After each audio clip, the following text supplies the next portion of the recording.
Our sign language interpreter tonight is Josephine Ouko. My name is Brian Amwai. We trust that you had a wonderful day today and trusting us to bring you up to date with the news making headlines across the country today. We don't take that for granted. These are the top stories tonight.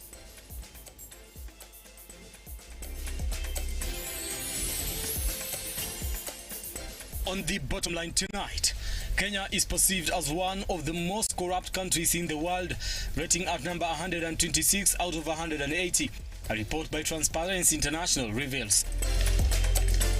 Also tonight, popular St. Peter's Orthopedic and Surgical Specialist Center distances itself from fraudulent medical claims as National Assembly Committee on Health launches probe corruption at NHIF. And Kenyans continue to give their opinions on the housing levy as the committee holds public hearings in Nairobi.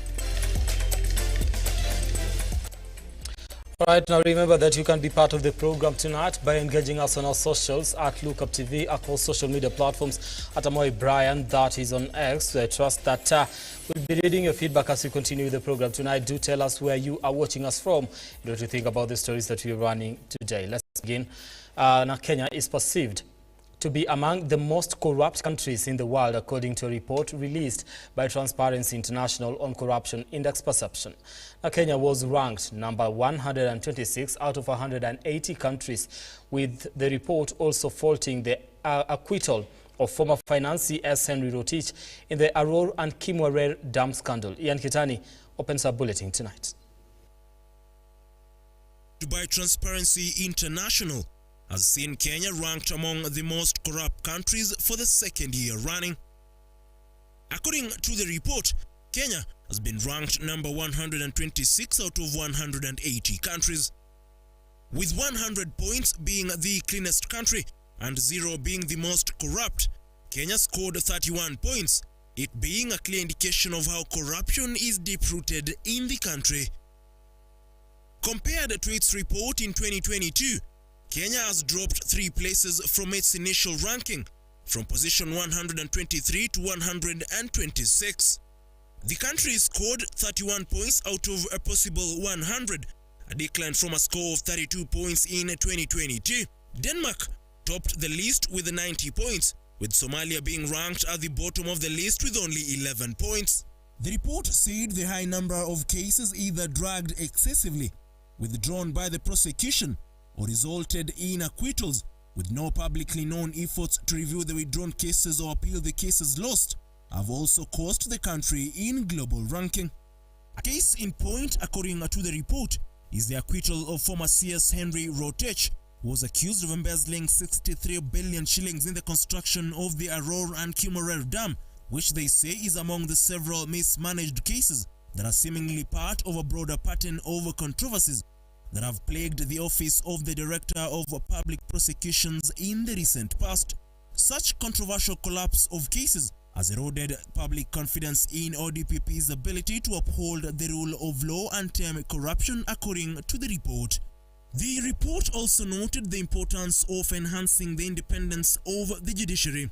Transparency International's Executive Director, Sheila Masinde, noted that preserving the independence of the judiciary is paramount, and any investigation into allegations of corruption should be conducted transparently. This follows the recent spate of sustained attacks on the judiciary by President William RUTO, which was followed by a meeting between the head of state and Chief Justice Martha Koome. In the report, neighboring nations Tanzania and Rwanda have been rated highly with minimal cases of corruption, with Uganda and Burundi ranked number 141 and 162 respectively, with the 2 countries facing deep-rooted corruption, according to the report. Over 2/3 of countries scored below 50 out of 100 points, which strongly indicates that they have serious corruption problems. The global average is stuck at only 43, while the vast majority of countries have made no progress or declined in the last decade. What is more, 23 countries fell to their lowest scores to date this year. Ian Kitani, Lookuptv. Now, St. Peter's Orthopedic and Surgical Specialist Center Hospital that has come under scrutiny in recent times over questionable NHIF medical claims has now distanced itself from allegations of corruption leveled against it. Now, speaking after the National Assembly's committee conducted a fact-finding visit to the facility, the hospital CEO and owner, Dr. Wasena Gerald, argues that the audit report implicating his facility has since been proven to have relied on unverified findings, hence vacated.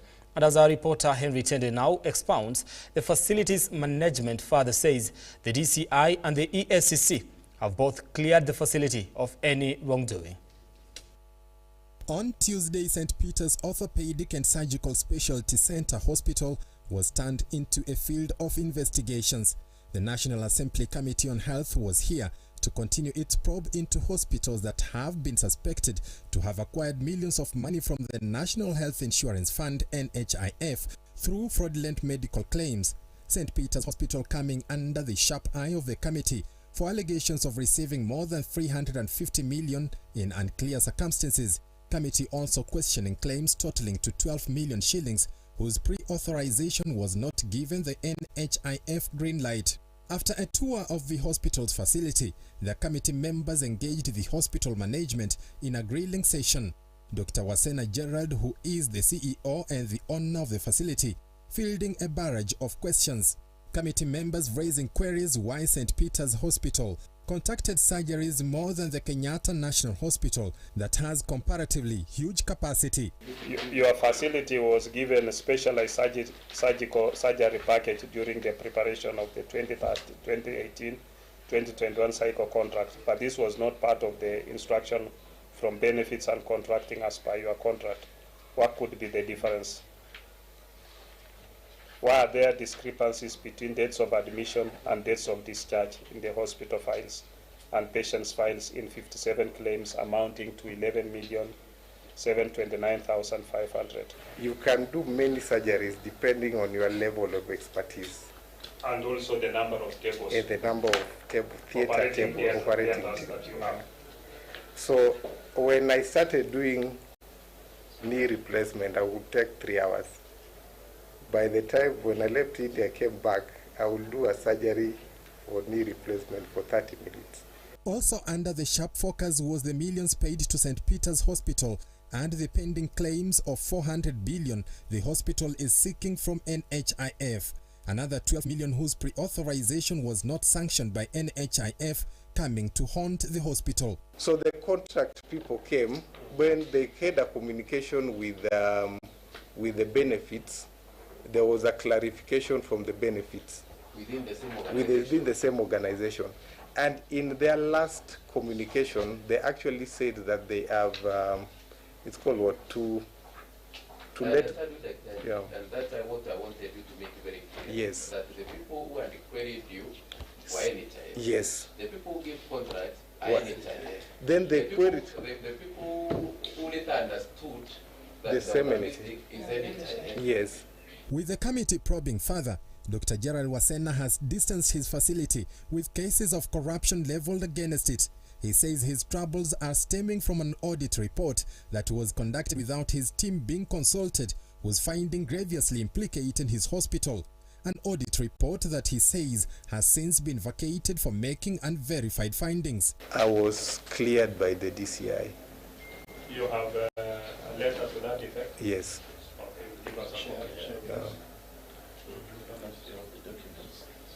EACC, now that we have the other issue, the EACC have never approached me. They've never. With the fraud claims having dented the image of once a vibrant and most respected hospital, Dr. Gerald has a special appeal to the government. I know there has been fraud in NHIF. I know that for sure. Where I'm sitting, I could be wrong, but where I'm sitting, I believe I am not in that category. Of course, we are the ones to, at the end of the day, conclude. If we are not in that category, I'm requesting you see how to help us go back to our normal operation. I heard at the peak of the hospital we had 400 workers. We are now 95. Henry Tende, Lookuptv. Now, let's do this. Thank you so much, Henry Tende, for that particular report. Now, moving on to our next story tonight. Permanent Secretary for Interior Security, Raymond Omolo, now says under the new guidelines and policies regulating the private security sector, the government will now be able to provide security services in all government institutions, as Mevin Getembe now files.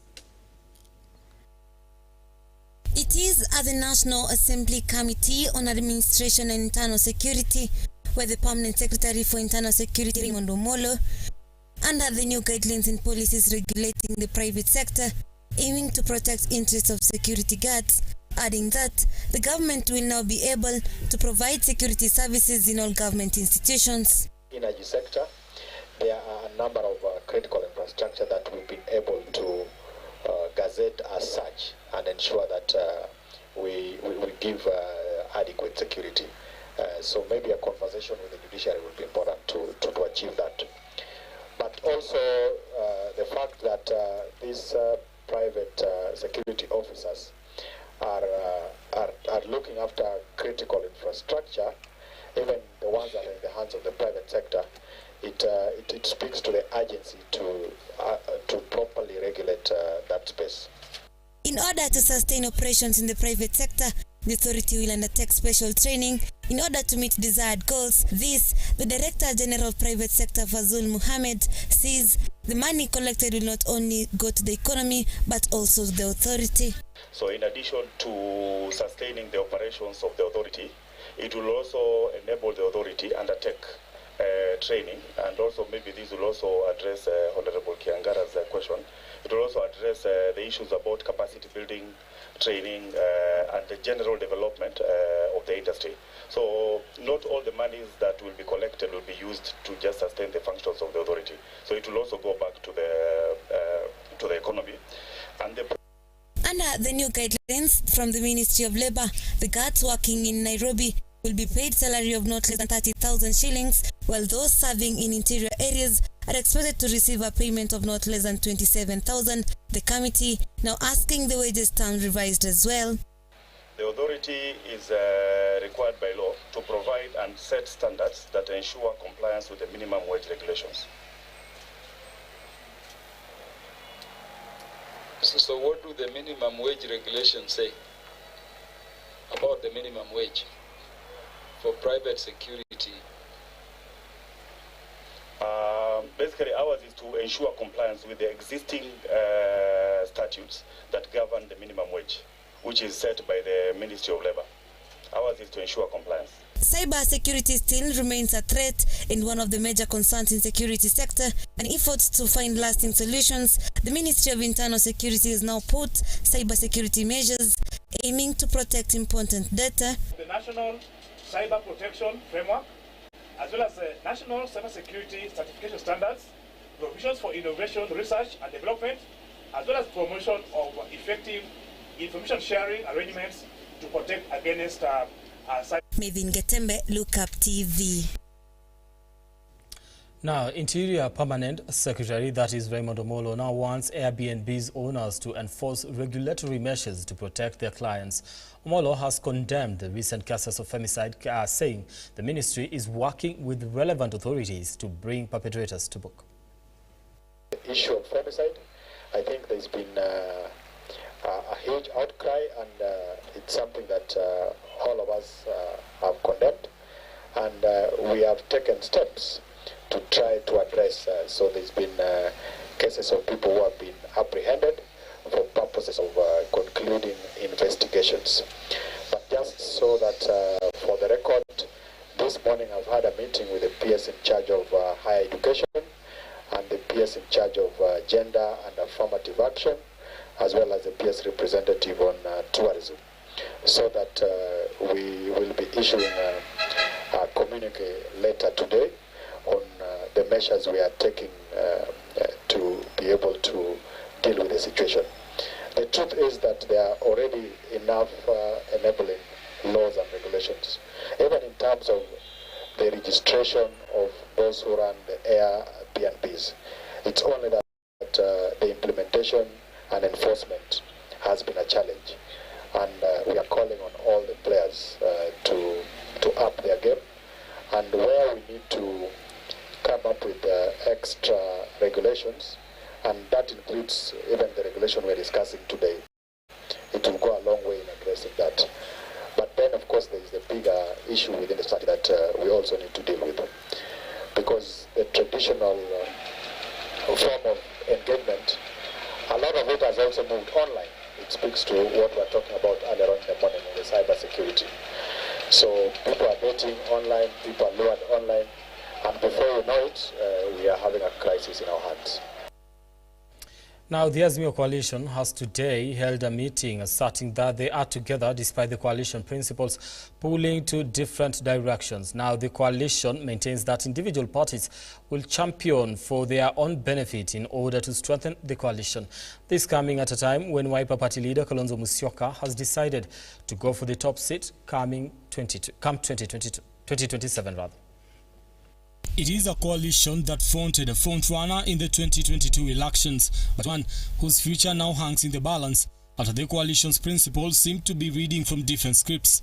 The principals have been open about their different political ambitions, putting to question the coalition's longevity. Wiper leader Kalonzo Musyoka has come out to indicate that he will be on the ballot in 2027. Taking to his X account, Kalonzo hinted at running for office, saying his first executive order will be to slash the housing levy. With all politicians having different presidential ambitions, the question on whether the coalition will survive to the next election arises as ODM foot soldiers call on Odinga to try another stab at the presidency. Odinga, however, dismissed that the coalition is at the verge of collapse, calling it propaganda. But the leadership of Azimio is intact. There is no dissension. There is no disagreement anywhere in Azimio. And that's why we actually are taken aback to see a banner headline in a very... The coalition has today held a meeting asserting that they are together despite the absence of Kalonzo Musyoka. Was the Honorable Stephen Kalonzo Musyoka, who's currently in the Sudan for other engagements, but who spoke to our leader this morning and sent his apologies. And the meeting has gone on with his blessings, and his views have been incorporated in the resolutions that we'll be reading to you shortly. The political arena is already hot with the allegations that the Blue Coalition might not survive to the next election if the constituent parties pull to different directions. Several vigorous attempts by the RUTO administration to create disunity and splits in its ranks. Unity is an achievement the coalition will guard jealously to be able to continue fighting for Kenyans as one united front. Because the coalition has been able to stand up and stand together, Kenyans have regained their voice, their courage, and are standing up to the bullies in this regime. Parties. The coalition partners have been able to agree on fundamental strategies and tactical positions. We agreed that the coalition is only as strong as its constituent parties. The summit, therefore, reaffirmed its commitment to the renewal and strengthening of all the constituent parties through various activities, including members' recruitment drives, delegates' conferences, PGs, and NEC meetings. All constituent parties have committed to pursuing a common program of action that addresses the challenges the country is going through. Brian Amwai, Lookuptv. Now that story takes us to our first break here on The Bottom Line. We'll be back in a few with more stories.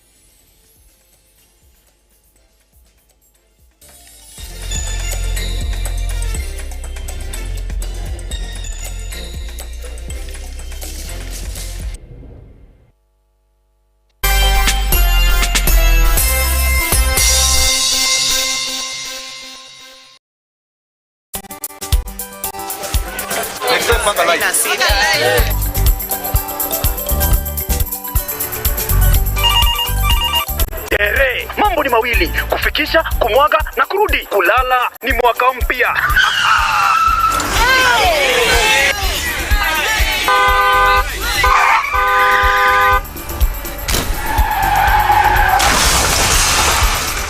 Muka we mse. Nini mbaya? Wewe kwani woni vile unataka anaendesha gari vibaya lazima tususe. Anaendesha gari na kwa simu the whole time hata angalia barabara. Tunamsaidia gari ama tusimame? Wewe dereva wewe. Mwaka iliyopita peke yake watu zaidi ya 1000 walipoteza maisha yao barabarani kwa sababu ya tabia kama hizo. Hautatuangamiza tukiona. Naomba msamaha tampeleka vizuri. Si wameomba msamaha. Sasa tuende tusafiri kwa mwendo wa aste. Deli Smart hufikisha abiria salama. Ujumbe huu umeletwa kwako na NTSA kwa ushirikiano na European Union. Infinity Industrial Park is one of the largest private industrial parks located along Eastern Bypass, Nairobi, which provides modern infrastructure for smooth operations for industries and business enterprises. Infinity Industrial Park offers world-class amenities and facilities with wide roads, a police station, a power substation, fire station, public transport stage, hospital, and shopping mall. In addition, Infinity Industrial Park also offers CCTV cameras, 24-hour private armed security patrol, sewer, water, fiber optic cable, and 3-phase power connection, added to public utility, canteen, and dining areas. Sail on the golden opportunity to invest in Infinity Industrial Park fully serviced warehouses at a special price of 3,569 Kenyan shillings per square foot. For more inquiries, visit our website infinityindustrialpark.com.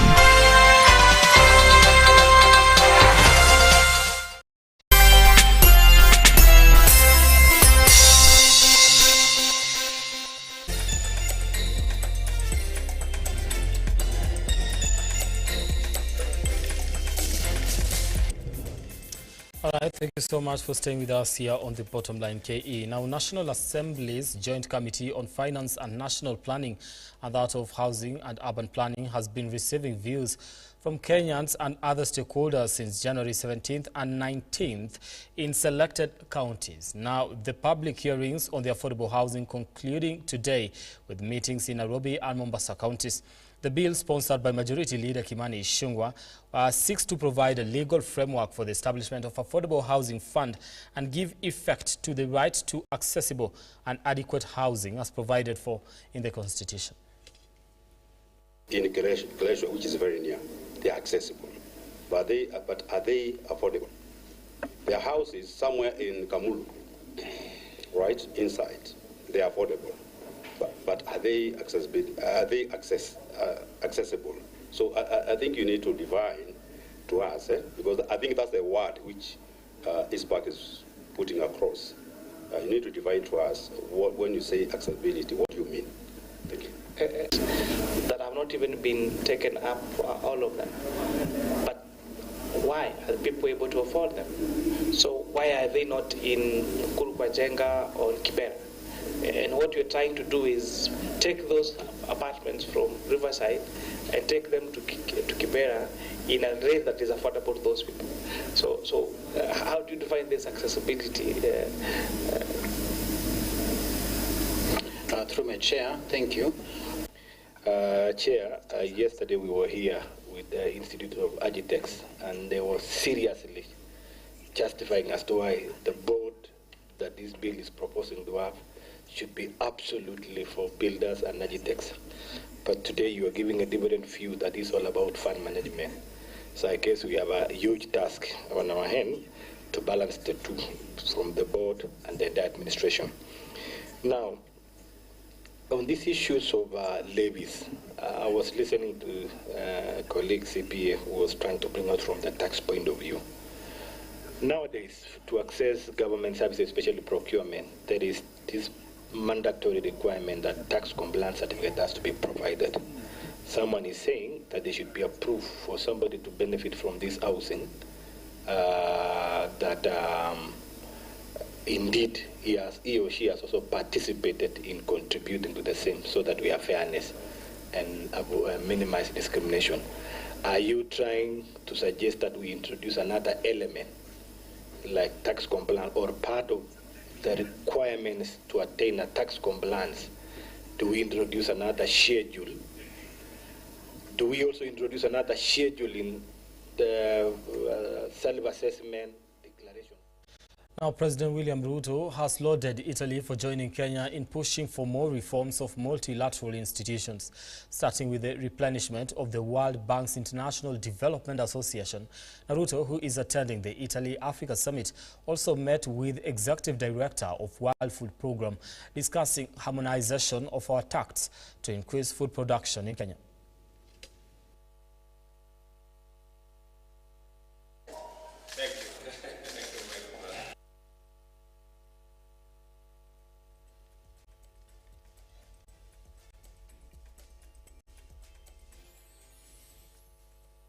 Now, police officers in Kiambu County have detained a suspect in connection with the murder of an 8-year-old girl and stabbing a house girl. Now, the suspect was arrested while he was on the run when he fell into a hole. Confirming the incident, Kiambu Police Commander Pius Mwanthi stated that the suspect tried to kill the child's mother, but she managed to escape and to get help. Residents of Kiambu were left in shock after the brutal murder of an 8-year-old child and an attack of their house help.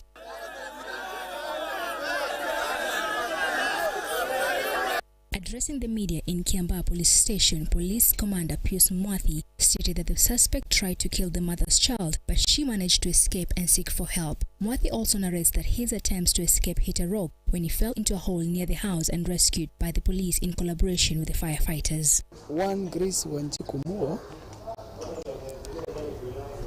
who is a resident in Denderu, came from a place of work, and upon opening the house, she found a man who tried to drag her inside the house, but she managed to escape. She screamed. That alerted the neighbors, who also rushed to her rescue.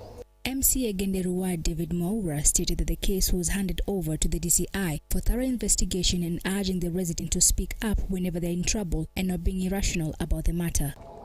Tumeongea na raia kwa sababu raia wamekasirika sana zaidi kwa sababu ya zile vitendo zimefanyika kwa hii nchi kwa mwezi mmoja ama miezi mbili imeisha, mama kuuliwa, wasichana kuuliwa. Kwa hivyo hii sasa imekuwa ni nyingine hapa, lazima tufanyike uchunguzi. DCI watakaa chini wamchunguze ndio waseme kama alikuwa peke yake ama alikuwa na watu wengine. Nasema watu waongee, kama kuna shida uko nayo na mtu unaongea, ndio kama kuna suruhu inaonekana, badala ya kuenda pale kufikiria wewe peke yako alafu unaamua kufanya kitendo cha unyama ya kuua mtu. Kwa hivyo watu waongeleshane ndio apate usaidizi. Lookuptv. Now, women in Isiolo County have conducted a vigil to commemorate victims of femicide in the country, aimed at creating awareness on sexual and gender-based violence. Now, during the event, participants observed minutes of silence after reading aloud the names of femicide victims in the country. These and more stories in the county newsroom. In the country, women from various civil society and youth advocacy movements have come together in Isiolo town to commemorate victims of femicide and condemn rising cases of sexual and gender-based violence. The group also called for thorough investigations to be done and use of technology that will lead to detection and arrest of all the perpetrators. According to the statistics, we see that 1 in every 40 women have undergone GBV from either their intimate partner, from the relative, and it is very alarming.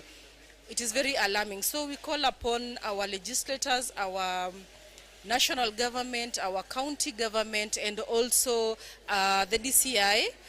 The DCI first on fast tracking, in getting the evidence and making sure that the perpetrators of these cases have been arrested. Elsewhere, the government has launched a crackdown on parents who have not taken their children to school in Tana Delta, Tana River County.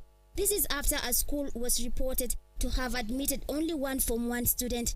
The crackdown was announced by Frederick Mwirigi, who is the Tarasa Division Assistant County Commissioner in Tarasa High School, informing parents that they will be arrested if they do not take their children to school, adding that the government has already released school capitation and no parent should have an excuse. Iko very low.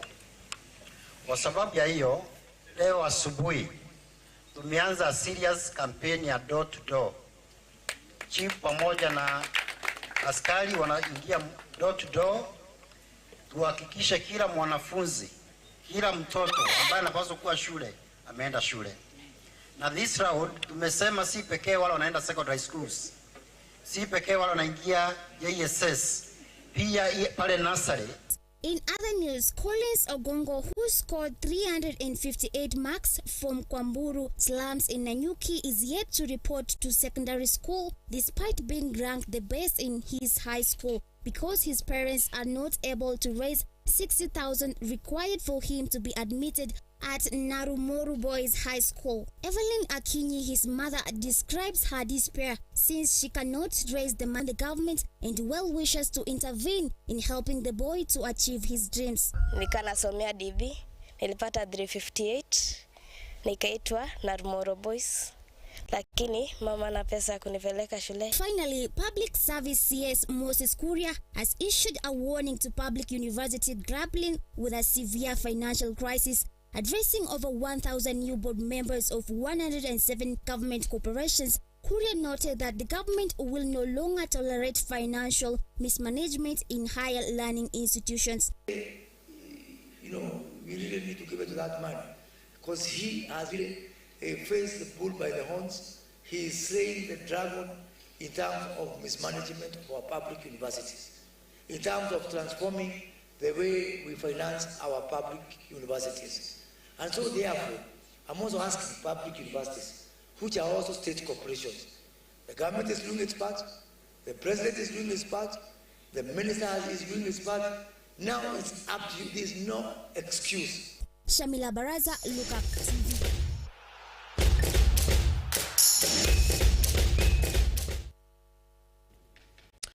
Right now, let's get sporty tonight. Coaches from CAF A coaching course have undergone a sports science module as part of their coursework. Now, the course approach combines psychological and tactical elements to optimize player development, prevent injuries, and enhance overall team performance. If you're playing during windy season and you have a dusty, the grass is in the air, there's a lot of soil. Traditional method of doing football is ending. Nowadays we use even what we call virtual realities apart from the sports science, the medicine, etc.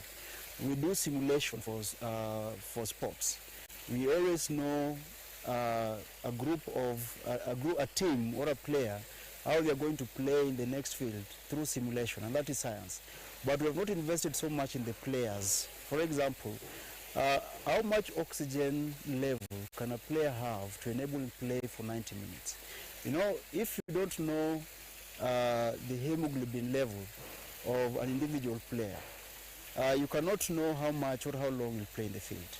If you don't know the medical history of a player, maybe the player had sickle cell, etc., and cannot withstand having oxygen levels for a long period of time. It will give you a lot of effect at the end of the day. You have maybe bought a player at a very expensive price, but this player can only play for 10 to 20 minutes because you didn't look at his medical history. So modernization of sport, especially football, or the science of football, is bringing a lot of things. Also the safety of the player is put into hand because sometimes you find a player has got an injury which he doesn't know of, and if you don't evaluate the players day by day, these injuries always become catastrophic as the time goes by. You see the way this has covered the individual alveoli. Blood group that have an advantage over the other. Yes. What has been found much is that Now, English Premier League Match Day 22 will kick off tonight. Mikel Arteta's led side Arsenal will be heading to City Ground Stadium to play Nottingham Forest at 10:30 p.m. Fulham will host Everton at Craven Cottage at 10:45 p.m. At the same time, Luton Town will tackle Brighton, and Hove Albion Crystal Palace will be looking for a crucial win against Sheffield United at 11 p.m. At the same time, Aston Villa will play Newcastle United at Villa Park.